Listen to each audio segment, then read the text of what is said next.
Assalomu alaykum hammaga. Bugun 8-avgust. Yangi bitta sortimizni nishoni hosilini ko'rsatmoqchi edim. Bu sortimiz Vanda deb nomlangan.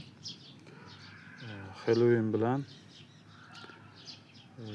qaysidir bir sortida Oscarmikan yoki Dubovskiy rozoviymikan shu bitta sortni chatishtirib chiqargan panchinkani seleksiyasi. Kichkina ko'chatga ulangan edi. 1 yillik yoki 2 yil, 1 yilligida adashmasam. 1 yillik bo'lishi kerak. Shu 1 yillik ko'chatga ulangan.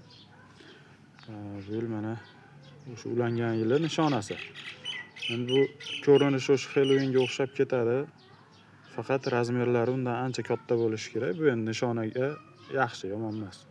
Hozirgi turishini o'zi ham Halloweendan ancha yirik. Bu kishmish deyilgan, panchinka kishmish degan, lekin bu hali 100% lik kishmish emas. Bu 2-3 klass kishmish. Ichida rudimenti bo'ladi.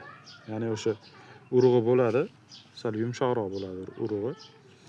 Shunaqa, bu 1-klass kishmish emas. Rangi xuddi o'sha Halloweendaqa. Ichini hozir ko'rsataman. Buni anchadan beri videoga olaman deb vaqt bo'lmay qolib ketgan edi. Shunga qushlar yeb tashabdi mana. Qarasam olmasa bo'lmaydi.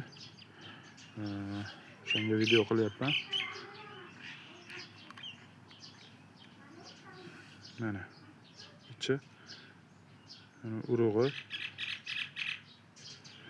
Nishona hosilda ko'pincha hatto kishmish sortlarida ham rudimentlar, urug'lar paydo bo'lib qoladi. Bu to'liq kuchga kirib, to'liq hosil berganda ancha kamayadi aslida. Endi bu 2-3 klass deyilgan kishmish uchun yaxshi. Juda unaqa katta emas. Unaqa hali oshiqcha qattiq emas. Endi yana keyingi yillari balki bundan ham kichrayib, uncha sezilmaydigan bo'lib qolishi mumkin. Lekin hozir seziladi. Hozirgi turishda agar yeydigan bo'lsangiz, urug'i seziladi. Xullas shunaqa endi. Nishona hosil uchun menimcha yomon emas. Vanda sortimiz.